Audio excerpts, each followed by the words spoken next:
Bienvenidos a Lo Simple No Vale. Francisco Floro, por primera vez, ¿qué tal estás? Estoy bien si vosotros bien. Espero que vosotros estéis bien. Desde hace 3 años cuesta mucho estarlo porque está el mundo revuelto, pero en fin, hay que seguir adelante y bueno, me gustaría saber que vosotros estáis bien. Con eso es suficiente, pues todo está muy calmado aquí. Ostap, ¿qué tal estás? Buenas, pues aquí disfrutando del calor del Mediterráneo, aquí no nos podemos quejar, no se puede decir del resto del mundo, que ahí también pasan calor, pero por otros motivos. O sea, no son muy calientes. Y ojalá pudiéramos cambiar de tema y hablar solamente de fútbol y cosas por el estilo. Eso es. Darina, ¿qué tal estás? Bien, hoy estoy en las afueras de Kiev, capital ucraniana. Estamos un poco consternados con los ataques rusos a civiles que trataban de transportarse de un punto a otro y simplemente fueron atacados en un tren.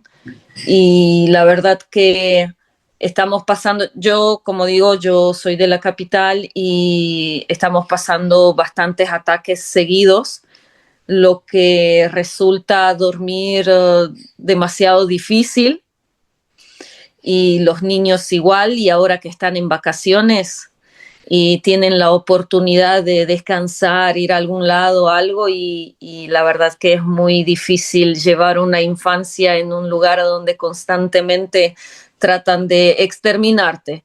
Pero entre todo eso, mientras más Rusia nos presiona, mientras más masacres hacen, en vez de causar ese efecto de terror para que el pueblo ucraniano, para que la parte civil ucraniana como que se debilite y pida al gobierno que ya ceda todo lo que pueda hacer, al revés, el efecto es totalmente contrario.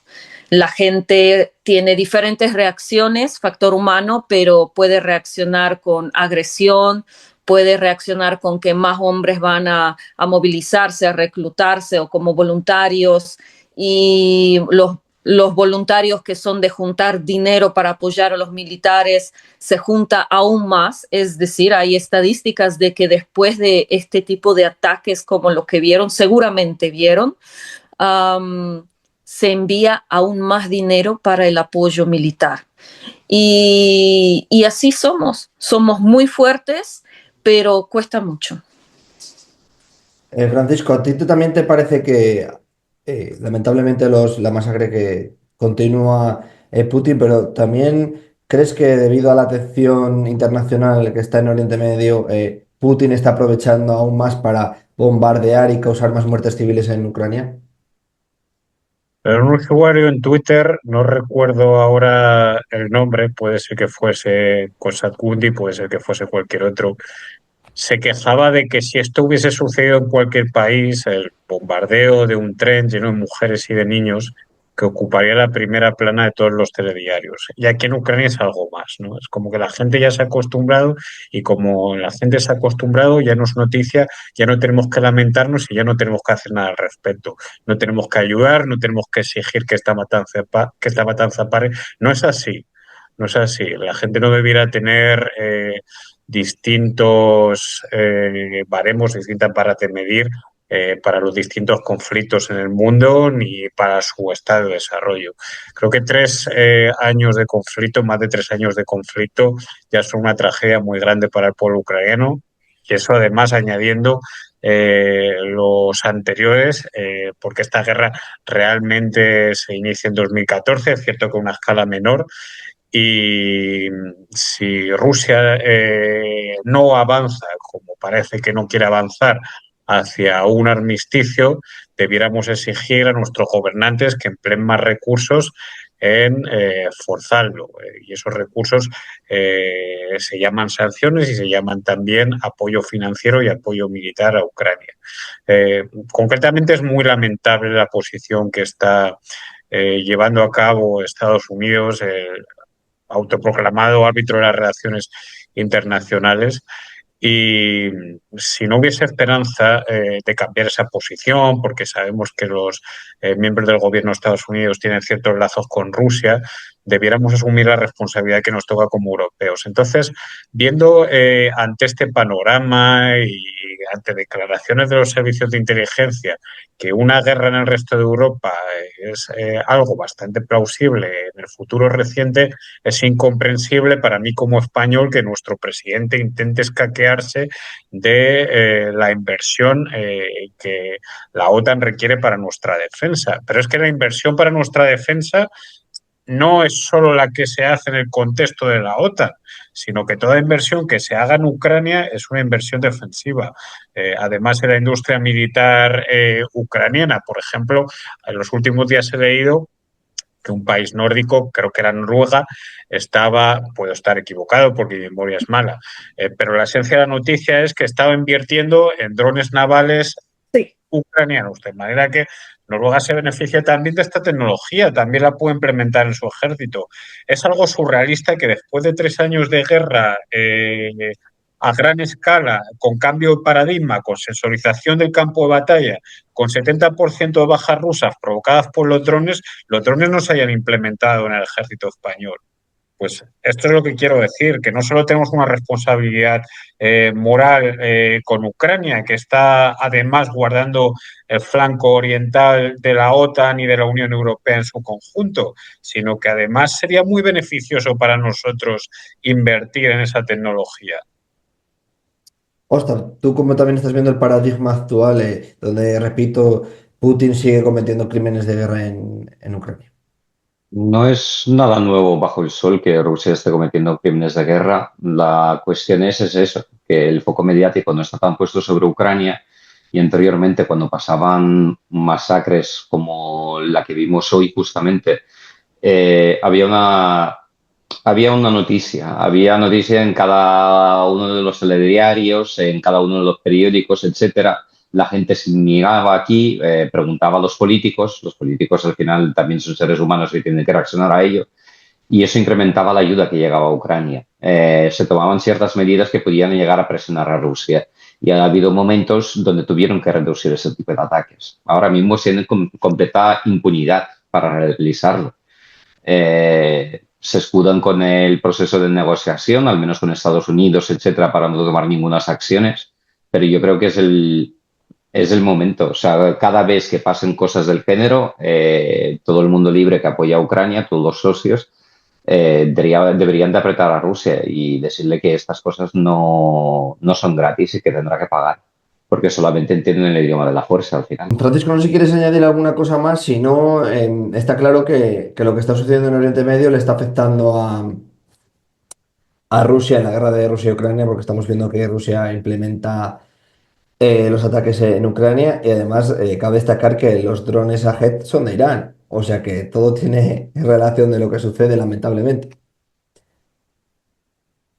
Sí, lo que ocurre es que Rusia está fabricando ya sus propios drones Shahed. Me parece que los llaman Geran, pero es cierto que cabe la posibilidad de que ciertos componentes puedan ser enviados desde Irán. El problema es que, aunque yo me mostraba optimista sobre este asunto, el posible corte de suministros desde Irán, hemos sabido recientemente que China se ha convertido en el principal proveedor de la industria armamentística rusa y que en los últimos ataques de drones se podían localizar componentes chinos en no pequeña medida en los drones iraníes. Si a eso le sumamos la llegada de 25.000 norcoreanos que llegan a Rusia para ensamblar esos drones en un contexto de falta de trabajadores, pues quizá la situación no beneficie tanto a Ucrania, aunque sí que perjudica la imagen de Rusia, que es incapaz de defender a sus aliados como es incapaz de defenderse a sí misma. En ese sentido, sí que perjudica a Rusia y beneficia a Ucrania, porque todo lo que perjudica a Rusia beneficia al mundo civilizado. Por lo demás, no soy optimista respecto a la situación con los drones. Hay que enviar más armamento a Ucrania para poder interceptarlos. sobre todo sistemas de guerra electrónica, aunque Ucrania está haciendo un buen trabajo con ellos, porque probablemente la mitad de los drones Shahed sean desviados y anulados por sistemas de guerra electrónica. Ocurre que también se adapta a Rusia con las tácticas, ahora está utilizando los drones masivamente en ciudades específicas y eso causa problemas. Se necesita ayuda internacional y esa ayuda internacional ha de ser calificada de humanitaria porque salva vidas de personas como las que desgraciadamente han muerto en Dnipro, que repetimos son mujeres y niños. Efectivamente. A ver, o sea, yo personalmente concuerdo contigo ahí, pero veo otras implicaciones. Por ejemplo, que el precio de gasolina, como todo el mundo ha ido comentando, si incrementa es algo que beneficia a Rusia y no nos beneficia a nadie más, porque su economía está bastante tocada y la idea sería de que petará en algún momento. Como menos dinero tengan, menos dinero pueden invertir en misiles, en tanques y cualquier otro tipo de cosa. Y menos podrán pagar a los soldados para que vayan a luchar, en lo cual deberíamos estar todos interesados. Tienes razón, Ostap, pero sobre ello te voy a decir que el precio del petróleo de momento se mantiene bajo porque no ha habido corte del del estrecho, perdón, de Hormuz y parece ser que hay desconfianza sobre que Irán tenga la posibilidad de poder cerrar ese estrecho. Irán ha sido advertida por Estados Unidos y por China de que no debe hacerlo. Y Irán ha recibido una lección recientemente por parte de Estados Unidos sobre la conveniencia de mantener a Estados Unidos al margen. Entonces, no creo que esa acción de cierre del estrecho de Hormuz se produzca ni que se eleven los precios del petróleo, aunque el apunte que tú haces es verdadero. Si los precios del petróleo se mantuvieran altos de manera estable, eso beneficiaría, por supuesto, a Rusia y perjudicaría a Ucrania. Y nos perjudicaría a todos también, o sea, lo notaríamos cada uno de nosotros en nuestro bolsillo, algo que no nos interesa. Así que esperemos que realmente lleguen a algún tipo de paz y tregua, porque es eso. O sea, cuando está todo el mundo en llamas, cada uno solamente se preocupa por sí mismo y es difícil solucionar y ayudar eficientemente. Y Ucrania sigue necesitando mucha ayuda. Darina, ¿cómo se está viendo el papel de Zelensky actualmente, debido a todo lo que está sucediendo ahí? ¿Cómo lo estás viendo también, la gestión que está haciendo? ¿Cómo lo voy a estar viendo? Él representa al país. Hace todo lo que puede, mucho más que cualquier otro, digamos, político que pudiera estar por lo menos en sus talones o en la sombra de sus talones. Yo creo que es algo invencible lo que está haciendo, a pesar de que yo no fui la persona que votó por él, pero me parece que está cumpliendo un trabajo, no lo puedo decir, un servicio, un servicio eh, muy ingrato y muy difícil. Muy difícil. Yo la verdad que amigos quisiera lanzar una idea a ver si podemos hablarla porque me da una impresión, no tengo ningún tipo de argumento, si no pueden hasta interpretarlo como intuición femenina, no lo sé, pero me da la sensación, a ver, hablemoslo, ¿qué les parece? A mí, por alguna razón, me da la sensación de que en algún momento Putin y Trump en alguna conversación que tuvieron, de esas que les gusta así por teléfono, quedaron en que, a ver, vos, Putin, te haces el loco con Irán, porque es aliado, ¿no? Y yo ahí hago y deshago. Puedo actuar, puedo responder, puedo hacerme el grande, el macho y qué sé yo. Y vos ahí como que miras a un lado.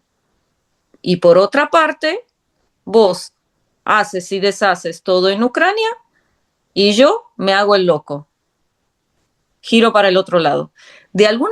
Yo entiendo, esto es algo muy simple, hay muchas cosas de por medio, pero de alguna manera, en simples palabras, me parece que hay algo ahí por las reacciones de Estados Unidos, por la reacción muy de protocolo de Rusia sobre que Estados Unidos ha cruzado como que los límites al momento de atacar, algo muy de protocolo. Y Estados Unidos tampoco no reacciona a todo lo que es decir, a mí me parece que hay no puedo hacer un paralelismo de Molotov-Ribbentrop, pero hay algo ahí, como que de campos de influencia y cada uno hace lo que quiere y el otro no se tiene que meter. ¿Puede ser? No los, no lo sé, no estoy del todo de acuerdo contigo porque yo creo que Rusia no se ha metido ahí porque no tiene la capacidad de meterse ahí. Actualmente todos sus recursos se están quemando en Ucrania. No tiene capacidad, no tiene soldados para desplegar en Irán, no tiene material bélico para enviar ahí para ayudarles de alguna forma y tampoco creo que nunca han sido socios realmente tan estrechos para meter la mano en el fuego de uno por el otro. Solamente son dictadores que comparten ciertos intereses y cuando les interesa colaboran y cuando no se callan y ya está. Yo creo que BRICS directamente es eso. No, yo creo que lo que se han ido repartiendo Putin y Trump, si es el hecho, será algo más que eso o habrán hablado de algunas otras cosas y no creo que tenga que ver mucho con el Irán. Pero seguramente de eso también hayan hablado, ¿eh? Pero no sé. No. Sí. ¿Cómo lo ves tú, Francisco, también? Bueno, Darina, yo soy partidario de hacer caso a las intuiciones, no solo porque bueno, tenga una personalidad muy decimonónica, sino porque creo que vuestros filósofos cordocentristas que buscan en la sabiduría del corazón las respuestas, Scoporodá, Yurkevich, Verdiayev, son bastante sensatos. ¿Y qué dice el corazón cuando uno examina las acciones de Trump? Pues dice que es una persona vil, que es una persona inmoral, que no es una persona que piense en los intereses, el bienestar, el dolor de la gente. Con lo cual, una colusión de ese tipo que pudiese beneficiar a Trump en el sentido de que le da mayor carta blanca en Irán y le permite anotarse el tanto de, si Israel lo permite, que no lo va a permitir, por supuesto, de conseguir una paz para igualar a Obama con su premio Nobel de la Paz. Es plausible que Trump participe en una colusión así. Trump quiere sacar beneficio personal y quiere obtener prestigio y le da igual lo demás. Entonces, un trato así no lo podemos demostrar, no podemos darlo por hecho, solo podemos hablar de intuiciones, pero es plausible ese trato y todo tipo de tratos inmorales que perjudiquen a inocentes como es en el caso, como está sucediendo en el caso de Ucrania, privada hasta de sus medios defensivos contra los drones, porque recordemos que los medios defensivos fueron desviados recientemente a Oriente Medio al final para ver que la colusión de Trump no es solo con Rusia, también tiene tratos con Irán. Irán intenta desescalar la situación y sacar a Estados Unidos del conflicto. Y Estados Unidos no está interesado en un conflicto mayor como se está interesada Israel. ¿Cuál es la prueba? Pues la prueba está en que Irán, antes de atacar las bases norteamericanas en Qatar, avisó de que iba a lanzar el ataque para que las bases fueran desalojadas.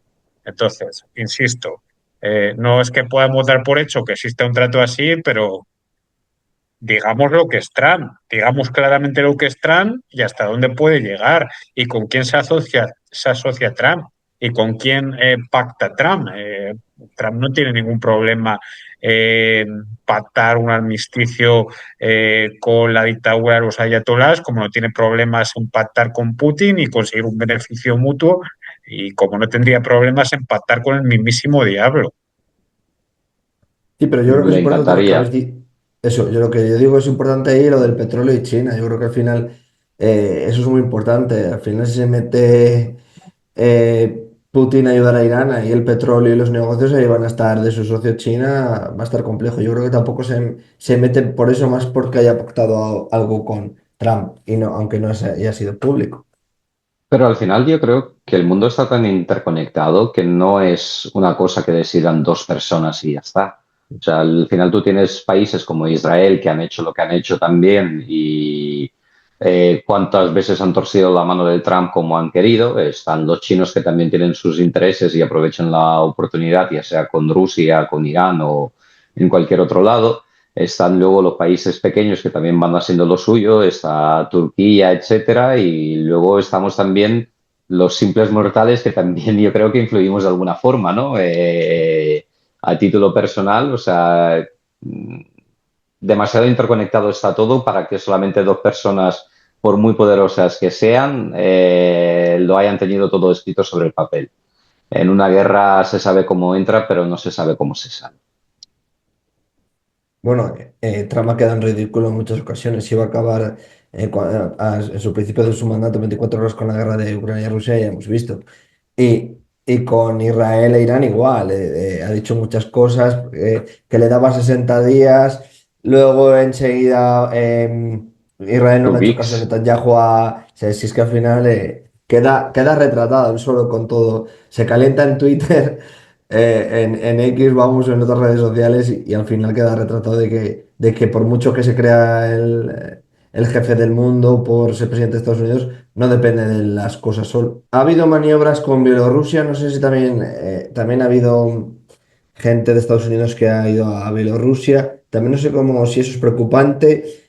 Ya venía pasando de que tenían relación. ¿Cómo estás viendo también el asunto de Bielorrusia? Bielorrusia, desde que se dio su territorio para que se invadiera Ucrania por allí, está en guerra con Ucrania. Sí, a lo mejor no tenemos una línea del frente como tal, activa constantemente con intercambio de disparos, pero hay drones que están volando desde el territorio ucraniano en Bielorrusia y de Bielorrusia en Ucrania también. Hay una línea de frente que se ha ido fortificando ahí. Han habido unos cuantos amagos. O sea, de hecho, Rusia ha ido entrenando sus tropas ahí en Bielorrusia, los ha ido moviendo cerca de la frontera ucraniana también en ciertas ocasiones justamente para distraer nuestras fuerzas cuando estaban haciendo ataques en otros sitios. Eso ha pasado, no tengo las veces contadas, pero más de 5 veces en los últimos 3 años.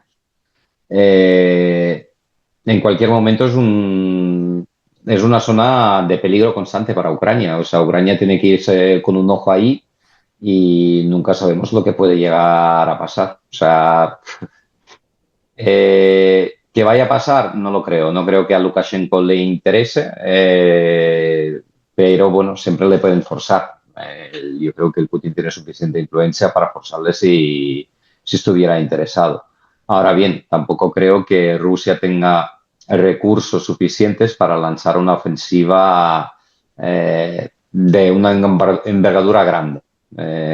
Eso no, pero cualquier tipo de ofensiva no es agradable porque al final necesitas dedicar recursos, habrán soldados que morirán para defenderlo, habrán civiles que sufrirán también y tendrán que dejar sus casas. Así que espero que el mundo vaya presionando a Bielorrusia para que realmente no pase y pueda ser una zona segura. Bueno, si te tienes que ir, si quieres lo dejamos Sí, aquí y otro día nos volvemos a muchas ver, gracias. ¿vale? Sí, Nada, muchas gracias. Hasta luego, chicos. adiós. Остапу. Chao. До побачення. Eh, Darina, por seguir, Sí. tú, Bielorrusia, ¿qué te está pareciendo en la actualidad el papel que va tomando? Aunque no sea muy relevante lo que está haciendo, pero bueno, al final lo que ha dicho Ostap yo creo que también es importante. No, yo creo que es muy relevante porque a la final tenemos mucha frontera. Es un vasallo de Rusia, es decir, a través de él Rusia actúa. Pero es un dato interesante que hace poco, creo que una semana atrás, estaba preparando un material para el canal en que quitaron toda la concentración de militares que tenían en la frontera con Ucrania y ellos tienen que hacer unos ejercicios militares. O sea, se están preparando para hacer unos ejercicios militares y por decisión de su dictador belarruso, lo que hicieron es moverse más al centro, porque hicieron como un estudio, no sé, o recapacitaron, yo diría recapacitaron, y lo que hicieron es moverse para el centro porque vieron que si es que van a hacer estos ejercicios, Ucrania tiene todo el derecho de responder, y Ucrania responde cada vez que hay movimiento raro por ahí. Y tomaron la decisión de irse. Por eso hay ya reacciones como que de miedeque, de que Ucrania va a reaccionar. Ajá, me gusta eso. Pero, y por otro lado, quiero decir que para que entiendan, la frontera con Belarus, la que tenemos, es lodo total. Eh, eh, es bosque y lodo, o sea, bosque bajo agua. Y ahora estamos justamente en las fechas en donde se junta el agua. Y ahí hay unos lagos impresionantes en la frontera de Ucrania, Bielorrusia y Polonia, uno de los más profundos de Ucrania, hermoso, es como el mar. Y como ahora Odessa es muy, muy atacada, estamos planificando con la familia de ir ahí. Ostras. Fran- Francisco, ¿a ti qué te parece también el papel que está tomando Lukashenko y Bielorrusia? Es bueno que preguntes por una parte por Lukashenko y por otra por Belarus. Belarus es un país que si no fuese por el servilismo de sus habitantes y su rusofilia, se podría parecer tantísimo a Ucrania que podría formar una federación con Ucrania. Al fin y al cabo, hay solo 3 idiomas que han evolucionado del viejo ruteno y el ruso no es uno de ellos. Pero el idioma de Belarus sí que se parece mucho tanto al ucraniano como al ucraniano rusino de los boicos, los lencos y los hutsules. Entonces, por ahí tenemos una similitud cultural muy grande, aparte de la raíz de la que provienen ambos países, que es la Rus de Kiev. Luego tenemos el gobierno del Gran Ducado de Lituania sobre Kiev y otros territorios norteños de la Rus, donde se juntan lituanos con bielorrusos y protoucranianos en una convivencia que ciertamente es arcaica, pero da ciertamente una base común que no tienen estos países con Rusia, porque Rusia, bueno, sabemos que tiene una historia muy diferente, más ligada al imperio mongol y a sus sucesores, los tártaros. Y a mí me interesa mucho la cultura de Belarus porque considero que Belarus tiene una salvación más fácil que Rusia. Belarus tuvo un movimiento opositor muy fuerte que Lukashenko aplastó. A pesar de que Belarus se siente más cercana a Rusia de lo que se siente Ucrania, Belarus tuvo un movimiento opositor importante. ¿Por qué lo aplastó Lukashenko? Porque aunque tuvo un movimiento opositor importante, ese movimiento no tenía la voluntad a ultranza del Maidán. ¿Cuál era la voluntad a ultranza del Maidán? El Maidán estaba dispuesto a morir y a matar por la libertad de Ucrania. Los ciudadanos de Belarus no estaban dispuestos a hacer ese sacrificio. Sin embargo, cuando ven las recientes declaraciones de opositores represaliados de Belarus, en las que demuestran incluso una gran admiración por Zelensky, al que consideran un héroe, te das cuenta de lo diferentes que son estas personas, estos opositores de otros falsos opositores como son los Navalny o Kara Murza, opositores a los que tenemos por opositores reales, pero que verdaderamente no tienen ninguna consideración al sufrimiento de fuera de Rusia. Son personas que cuesta creer que verdaderamente empaticen con el sufrimiento de las personas. Son personas que parece que solo quieren medrar y sustituir a Putin y quizá establecer un sistema más democrático, pero pensando en sus propios intereses y en su papel protagonista en ello. El propio Navalny frivolizó con la anexión de Crimea, hablando de Crimea como si fuese un sándwich. Crimea es la patria de centenares de miles de personas que han tenido que huir a otros lugares o que están sometidas a una tiranía allí. Entonces, Quiero insistir en estas diferencias entre el pueblo de Belarus y el pueblo ruso, pero con todo, el pueblo de Belarus no tiene el coraje para enfrentarse a Lukashenko, igual que el pueblo iraní no tiene el coraje de enfrentarse a los ayatolás, aunque Israel intenta que eso suceda. Y es por eso que el pueblo de Irán está sometido y el pueblo de Belarus está sometido, pero el pueblo de Ucrania no, porque el pueblo de Ucrania se liberó en el 2024 en el Maidán. Lukashenko, en cambio, es un dictador que sin querer ceder a la pretensión de Rusia de fagocitar Belarus, de integrarla directamente en Rusia, cosa que eventualmente en el futuro sucederá si no hay un cambio de sistema y de voluntad en Belarus y Belarus no consigue el apoyo de socios occidentales, digo, Lukashenko tiene el interés de perpetuarse en el poder como un dictador. Y eso, por supuesto, no lo va a apoyar ningún socio occidental. Por lo tanto, Lukashenko necesita convertirse en vasallo, como bien ha utilizado la palabra Darina, de Putin. Y eso es lo que sucede.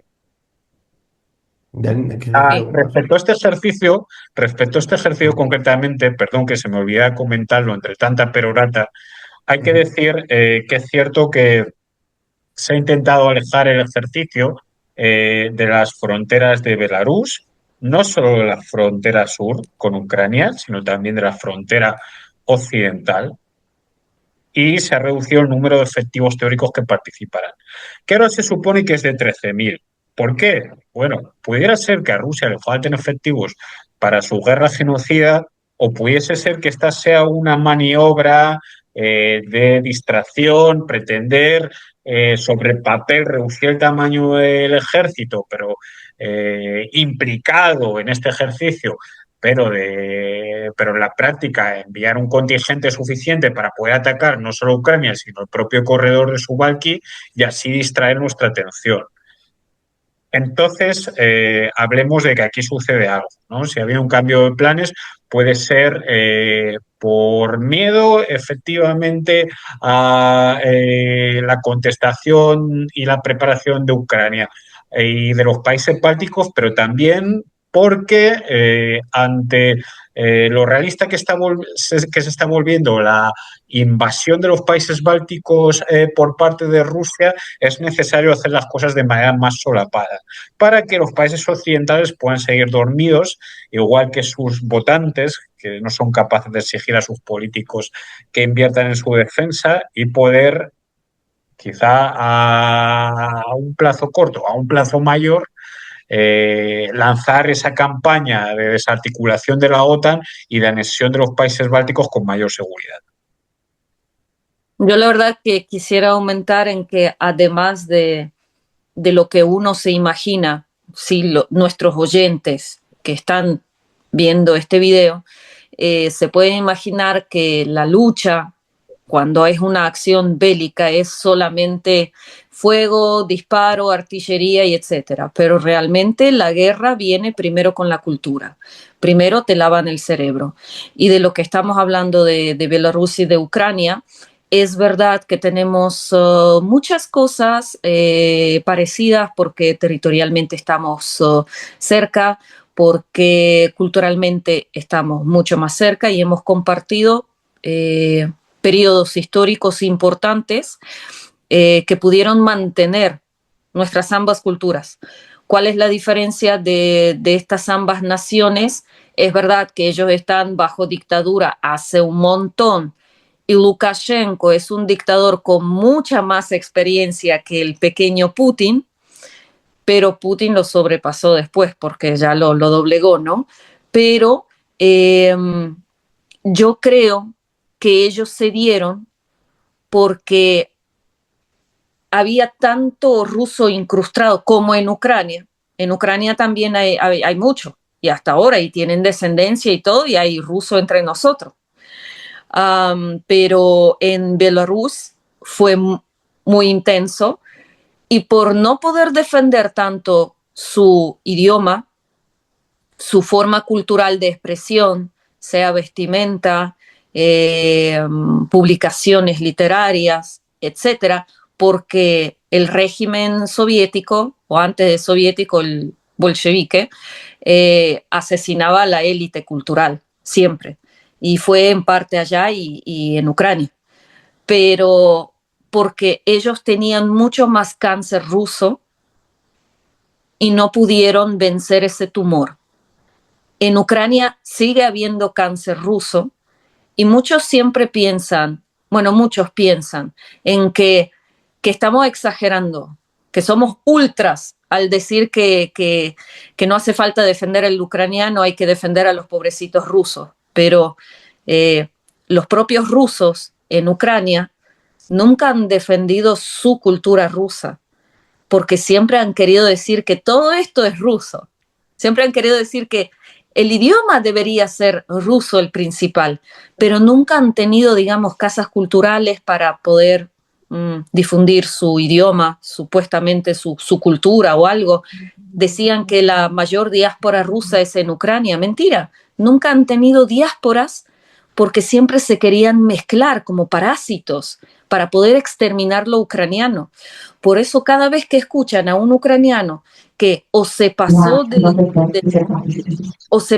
ruso al ucraniano, o está tratando de tener trabajo en ucraniano, servicio en ucraniano, no es porque es una discriminación con ruso, es algo nacional, es para poder existir y desarrollarnos. Y justamente por acciones así seguimos vivos y seguimos siendo ucranianos.